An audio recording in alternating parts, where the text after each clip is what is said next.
Saludos, ¿qué tal? Seguimos avanzando entre vacunas, restricciones, relajaciones.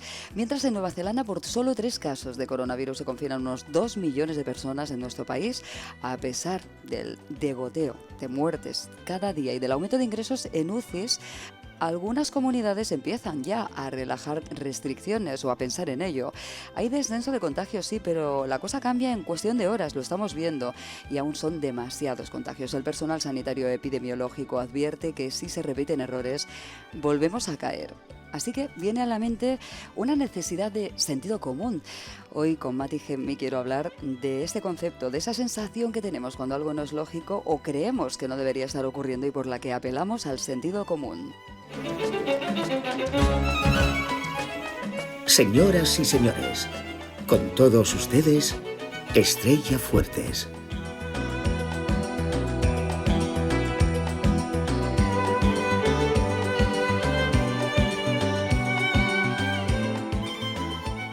Un placer acompañarte, pues voy a conectar ya con Reino Unido, en concreto con Windsor, donde está nuestro especialista en autoliderazgo e innovación, nuestro amigo Mati Gemmi. ¿Cómo estás?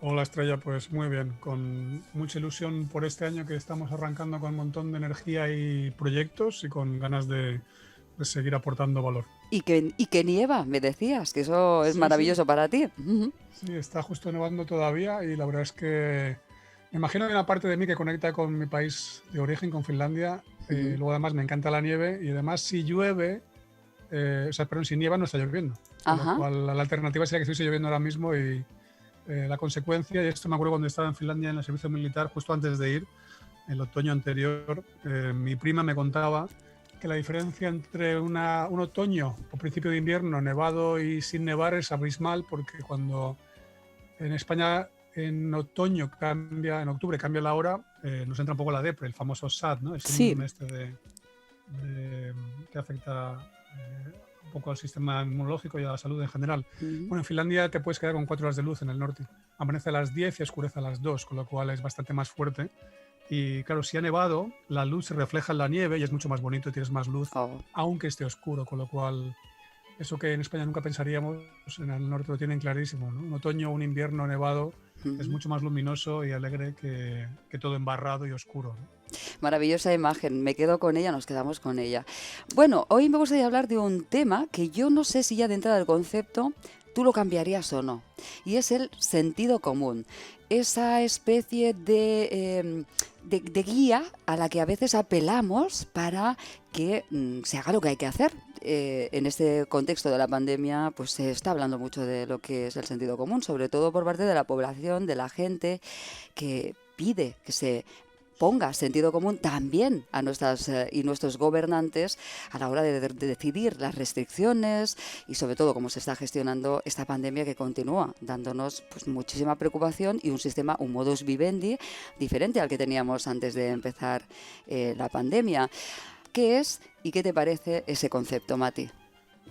Bueno, para mí es algo que siempre he pensado que es importante, como muchísima gente dice, es algo que esto es, yo creo que le pasa a todo el mundo que se pone un poco a pensar sobre la vida, que el sentido común es importante.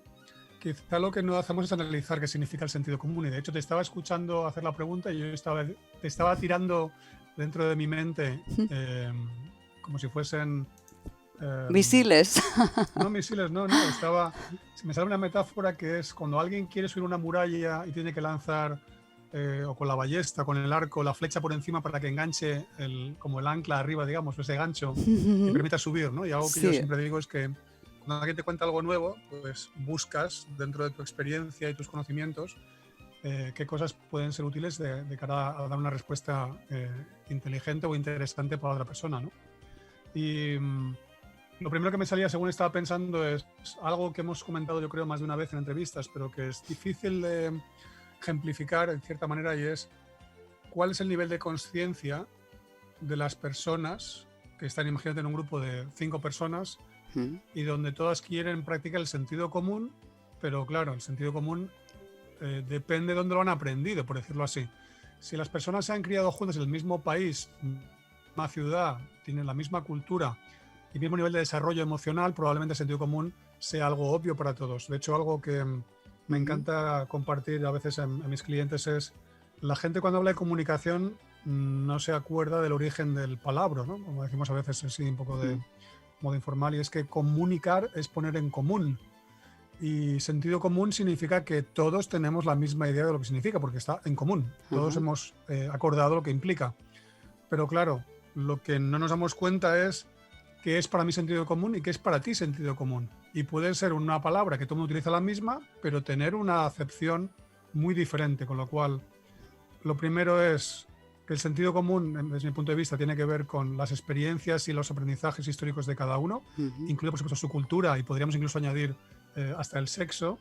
El otro día vi un reportaje con mi mujer aquí en Inglaterra, donde se hablaba de las directoras de cine en Hollywood y cómo Hollywood había bloqueado el acceso a las mujeres al puesto de dirección de directora de películas, y cómo eso influía después en la audiencia, porque si los protagonistas son de masculinos y los de la víctima o la chica a salvar, pues era una chica, no era un hombre, de repente el rol que se le transmite a la mujer de lo que es posible para ella queda condicionado por el cine. Y yo me quedé flipado pensando, digo, a mí, mi mujer muchas veces me ha hablado de cómo los coches están diseñados por hombres y se nota cuando no hay sitio para dejar el bolso o cosas de este estilo, que cuando eres hombre a veces te suena un poco como un poco tontería al principio y luego dices, tienes razón, no está diseñado para que para cualquier persona, independientemente de si es hombre o mujer. Y me acordé de aquella conversación y después empecé a pensar, claro, y en el cine es lo mismo, no nos damos cuenta de quién dirige y qué es lo normal o qué es lo común.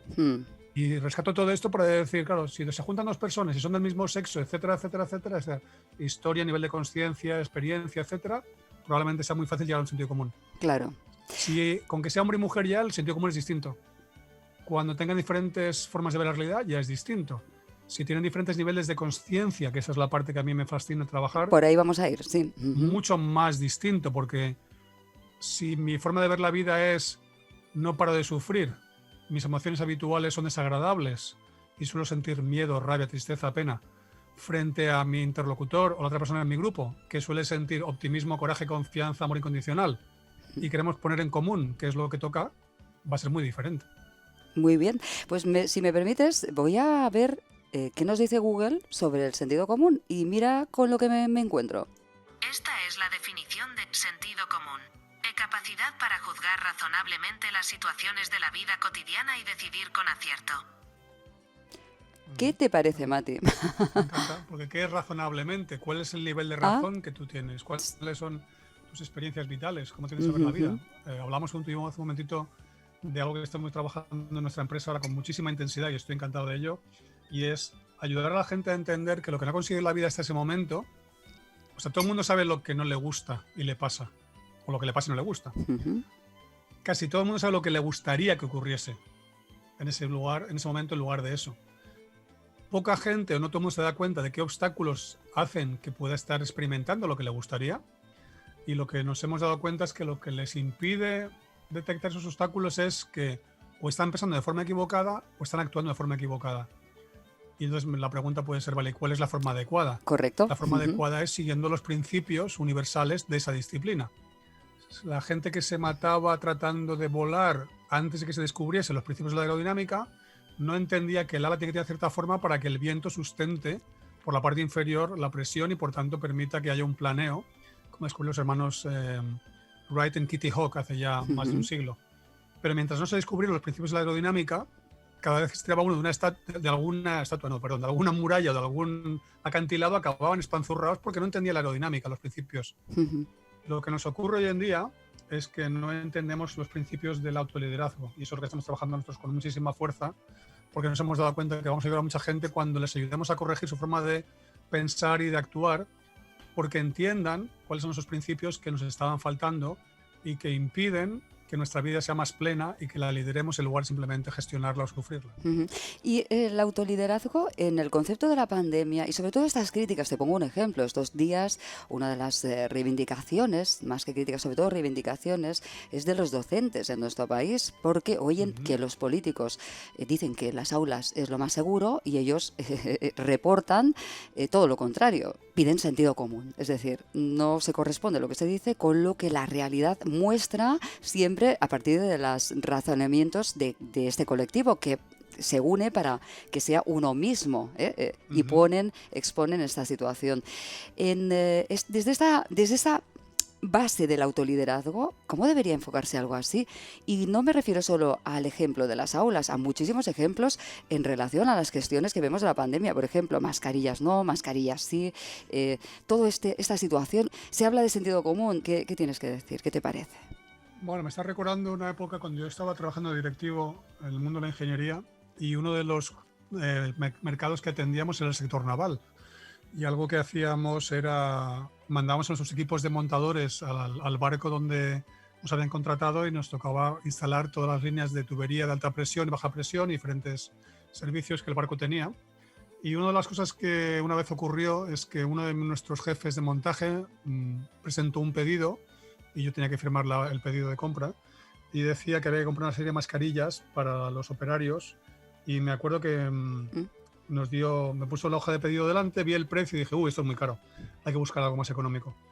Y a mí me costó 0, simplemente viendo una hoja de papel y poco más, tomar una decisión muy fácil que en mi, vamos a decir, torre de marfil, en aquel momento era para mí simplemente una forma lógica de gestionar en función de mi nivel de información y de lo que yo tengo que hacer como directivo de una empresa.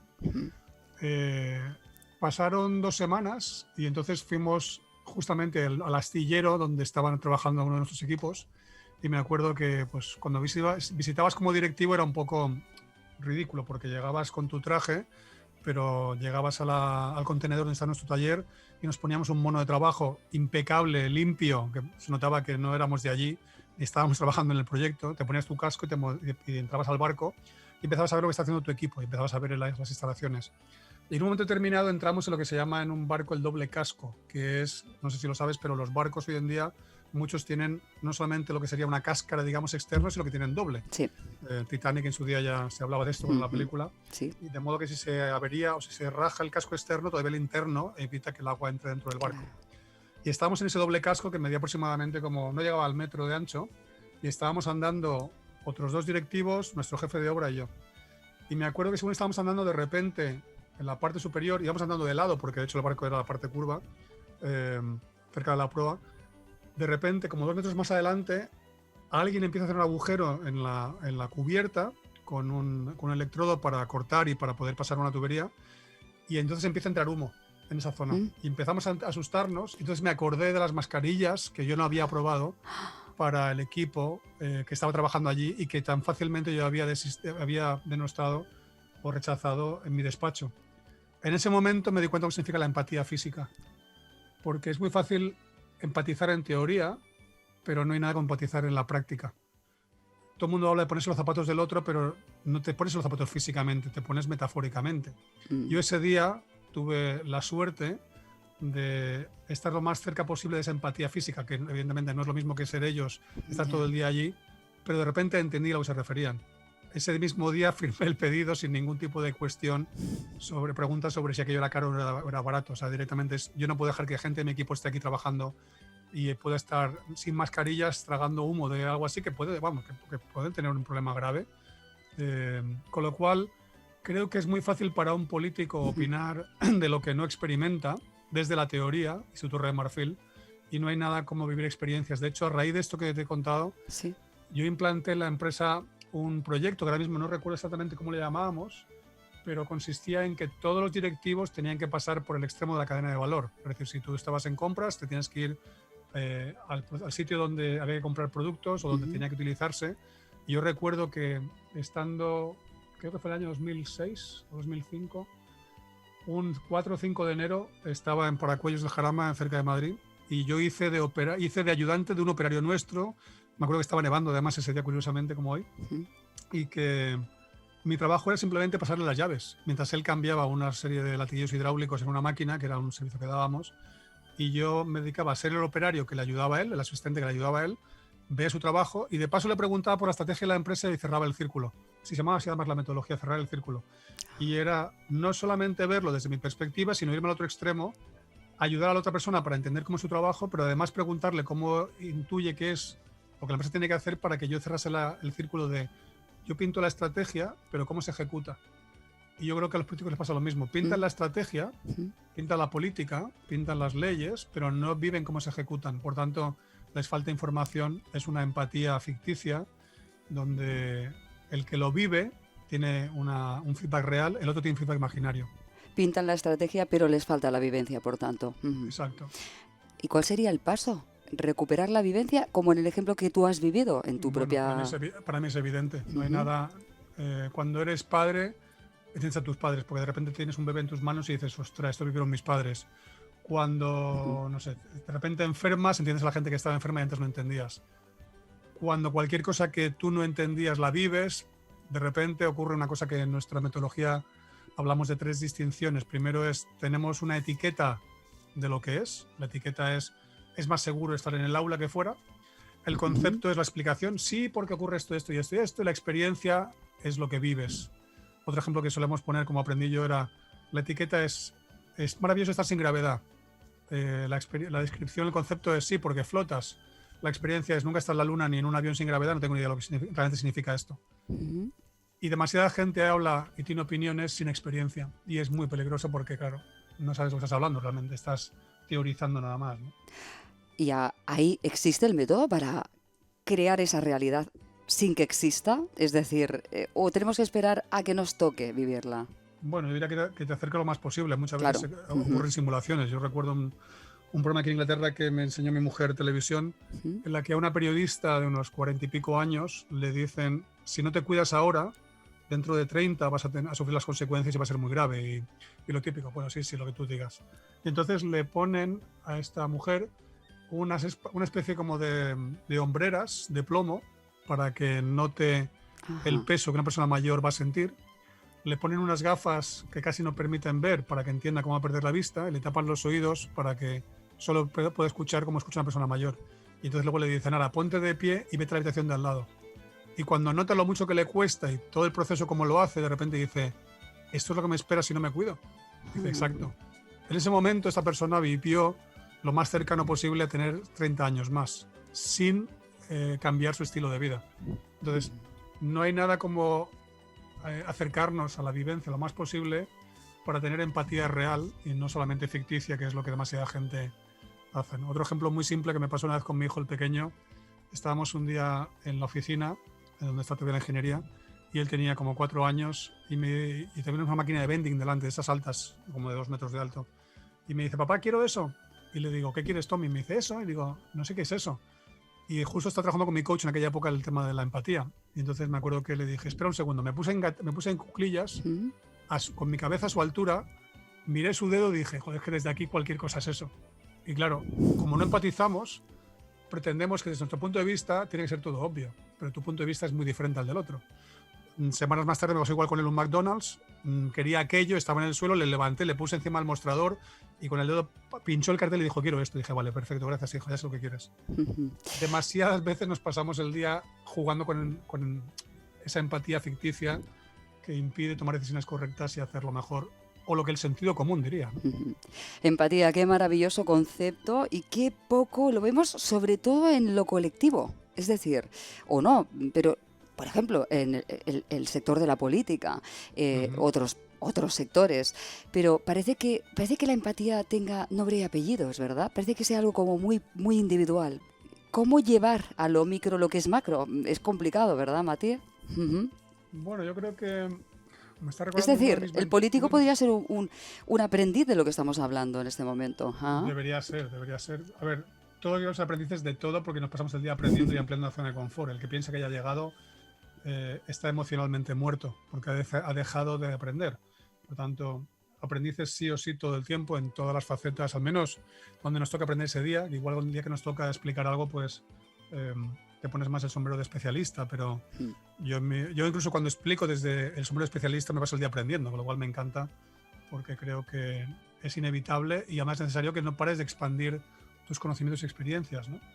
Pero estaba diciendo una cosa que me recordaba uno de mis mentores con el que trabajaba ahora en público y nos decía, no sois generalistas cuando expliquéis, dad el caso específico de alguien o el tuyo y todo el mundo conectará con lo común.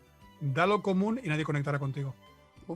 Entonces, si yo soy un político y hablo de que a Juana le pasa esto en su casa, que vive en tal barrio, no sé qué, todo todo el mundo hace su propia conexión con su propia realidad. Si yo hablo en plan genérico, nadie conecta porque es... Los niños se mueren en África, vale, me da igual. Pero si me dices el nombre de un niño, me dices en qué pueblo vive y me enseñas la foto, automáticamente voy a tomar decisiones diferentes. De hecho, ayer me comentaba mi mujer hablando de marketing que han comprobado que cuando sacas un anuncio de un niño con su hermano o con su madre, hay menos donaciones que si el niño está solo en pantalla. Y es flipante lo que pasa con el cerebro, pero al final creo que conectamos de verdad con otro ser humano nada más, uno a la vez. De lo contrario, empezamos a hacer la media y a desconectar y empieza a ser masa y ya no es una conexión auténtica y real con la persona. Lo intuía también, Mati. Me quedo con ese maravilloso concepto de empatía, pero de verdad, y cómo se debería innovar también a la hora de aplicarla, porque se aplica una empatía que no es correcta, que es una empatía ficticia, ¿no? Que parece increíble, ¿no? Que un concepto que no debería tener con la ficción, que es más ponerse en el lugar de, resulta que se aplica de una forma muy ficticia, como estamos viendo. Y me quedo también con las sombreras de plomo para nuestros gobernantes, ¿eh? Me ha gustado el ejemplo y de paso pues les invito a que pasen por los hospitales, que también podía venir a ser unas sombreras de plomo, ¿no? Sobre todo por las peticiones que hacen los sanitarios, nuestros médicos, y que están viviendo la realidad y escuchando cómo por un lado se habla... Por otro lado, lógicamente, de recuperar la economía, de empezar a movilizar el sector turístico que está padeciendo tantísimo, pero no comprende cómo se puede estar hablando de fiesta, de celebración, de vacaciones, teniendo pues lo que tienen en los hospitales. Y entonces sería interesante que los políticos se pasearan a pasar una jornada y ver la realidad con nombres y apellidos, ¿verdad?